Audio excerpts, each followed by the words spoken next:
Danish suburbs today, and you know what that means. That means that we're going thrift shopping today. Mainly, obviously, what I'm looking for are crystal things or crystal related things. When it comes to thrift shopping, you have to be mindful of the demographic of who's living in that particular area. My husband and I were both from here, and the people who live here, they are mainly 50, 60, 70 years old, so the boomer generation.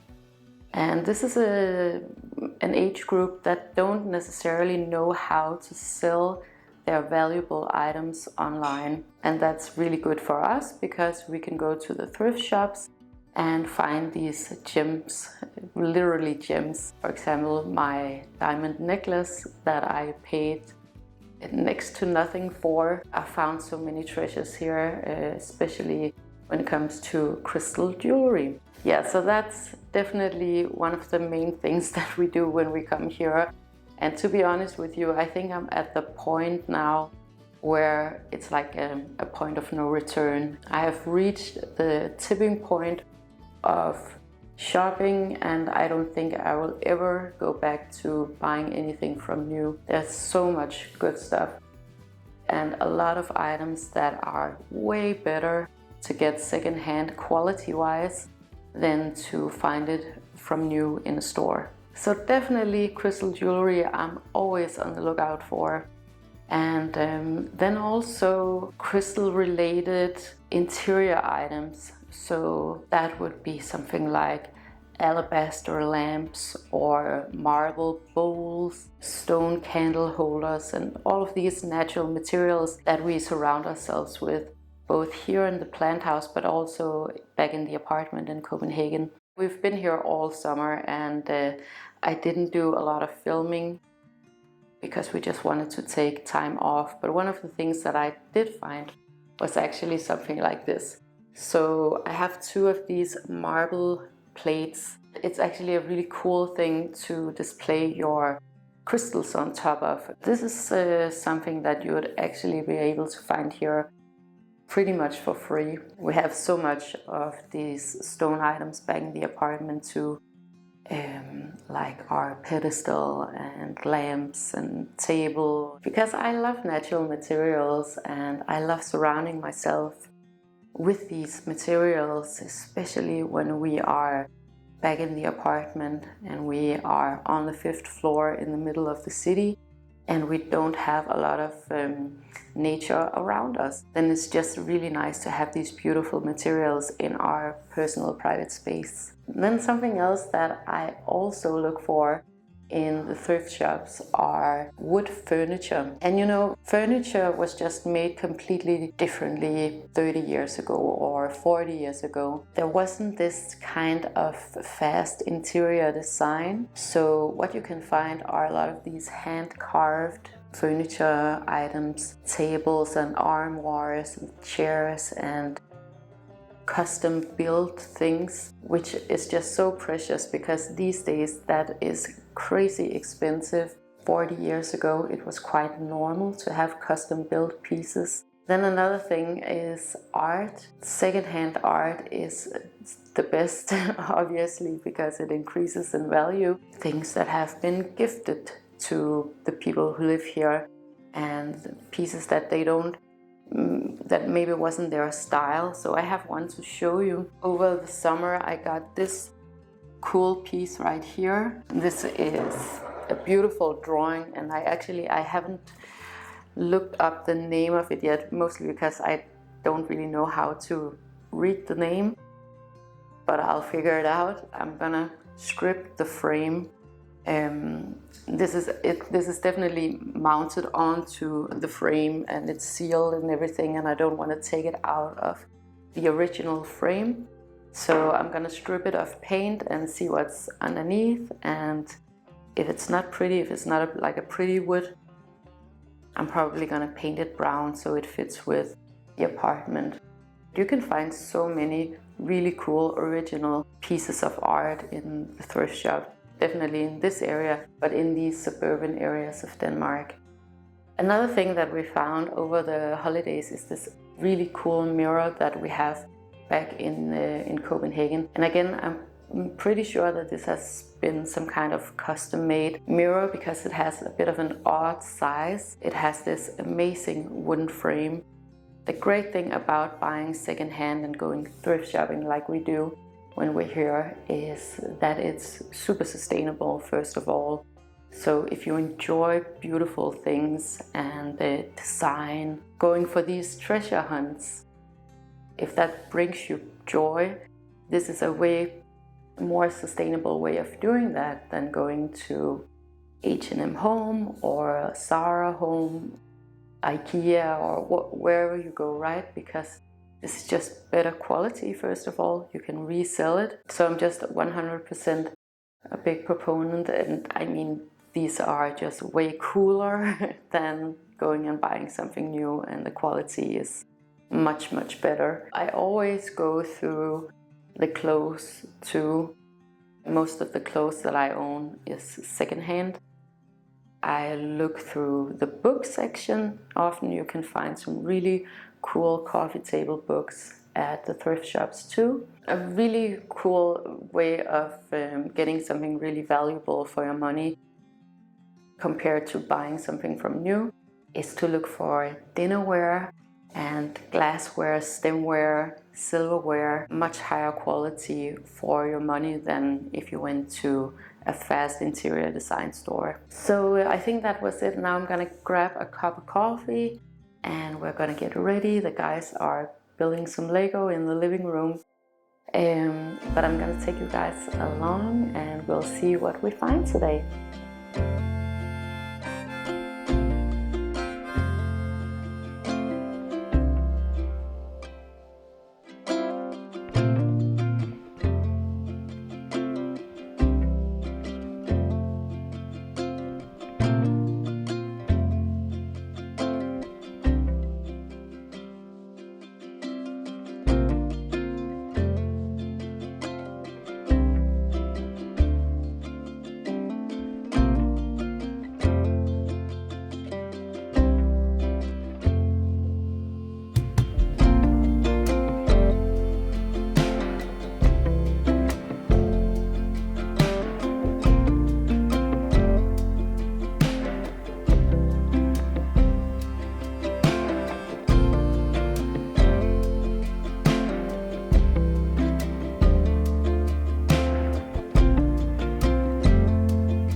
guys, it's a few hours later. I'm just gonna speak a little bit more quietly now because I just tucked Anka in. It's currently 10 o'clock in the evening. I was up around 5 o'clock this morning because I was excited about the garden.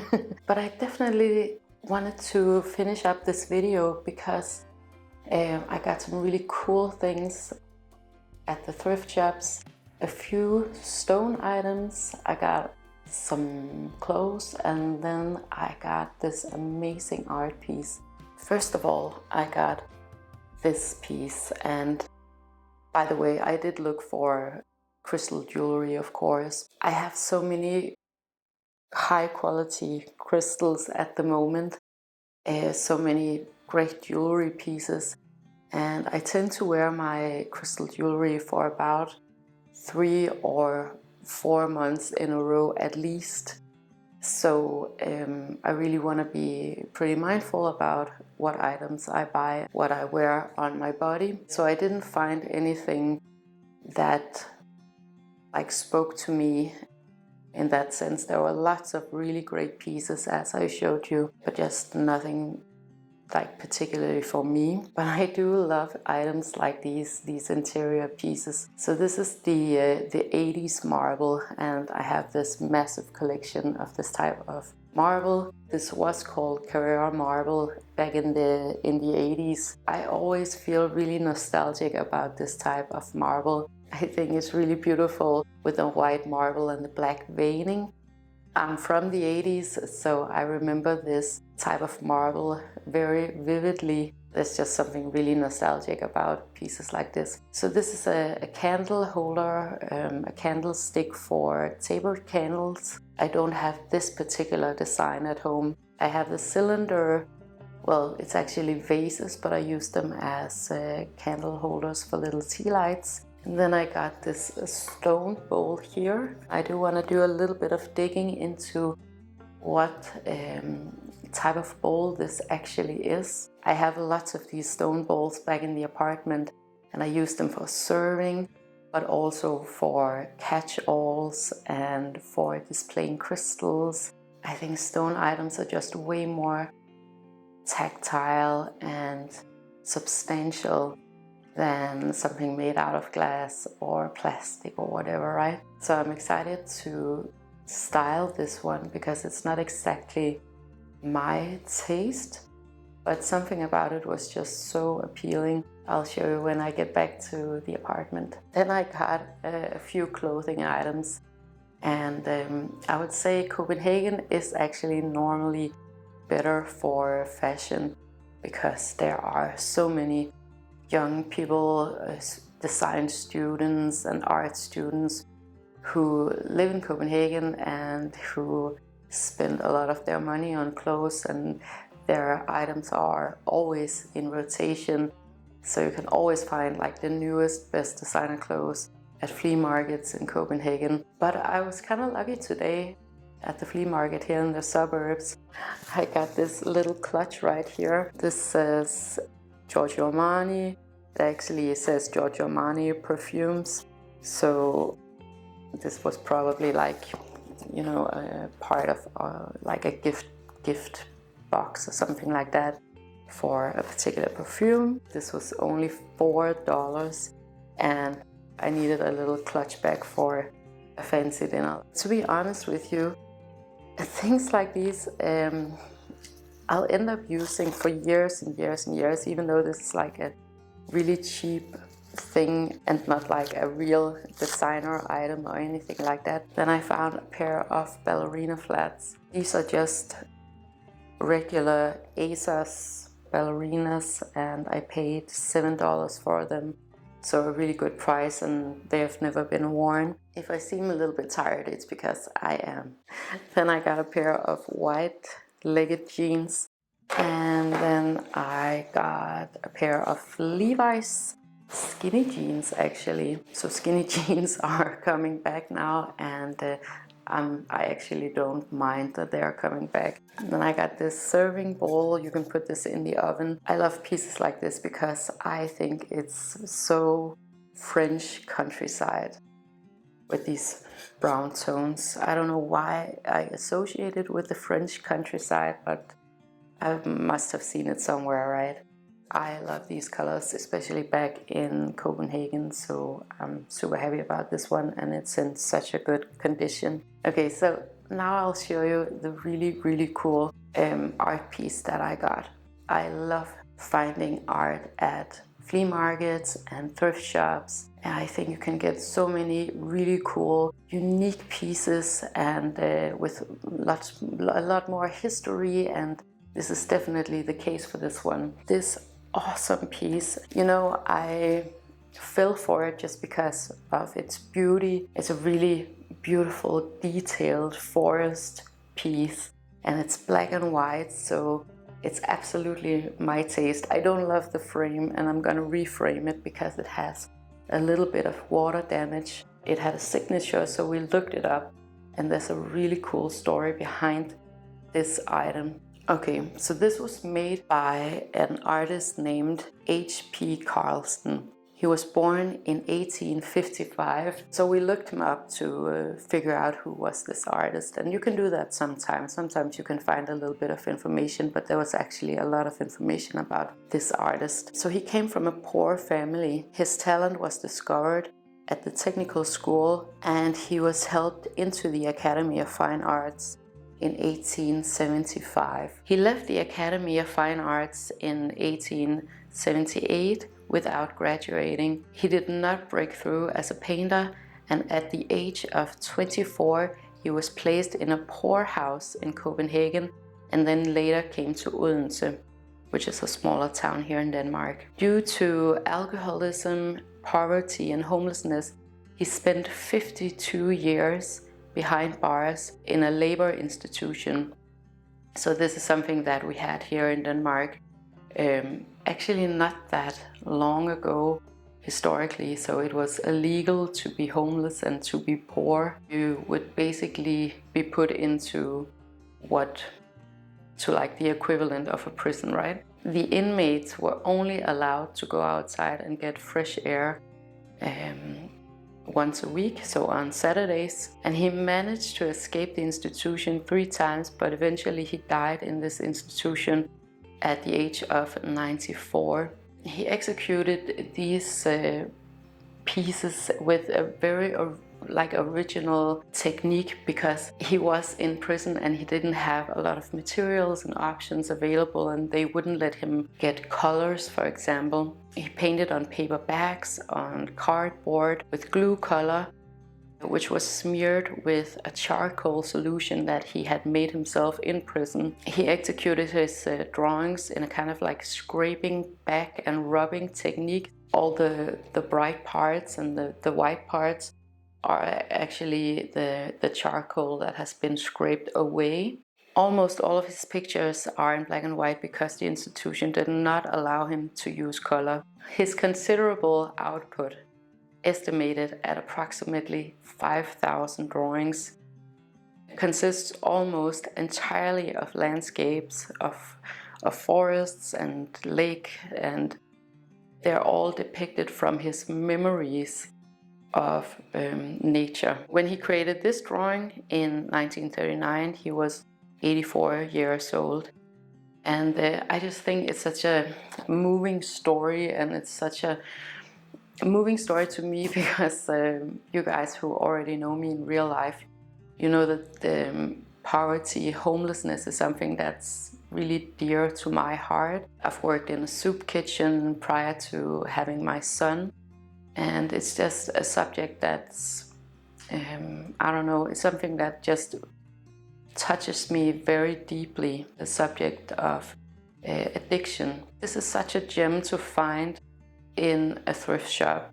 This handmade original piece that has been made by this incredible man who was placed in captivity and behind bars because of poverty and homelessness and bad conditions and addiction, right? I paid $100, which is about $15, but I checked it out and it goes for more on auctions, but that doesn't matter. I'm definitely gonna hold on to this one. So I'm gonna take it out of the frame probably tomorrow. Attempt to put it into a new frame because this is a really old piece, obviously.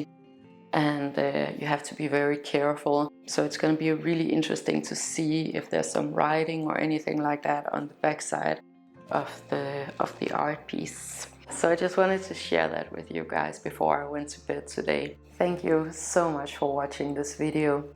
If you enjoyed it and you would like more of this type of content, make sure to like, share and subscribe. It helps me to know what you guys want me to talk about, and it also helps others to find this content if that is what they're looking for. And I want to wish you the most amazing day with so much love to you and to yours.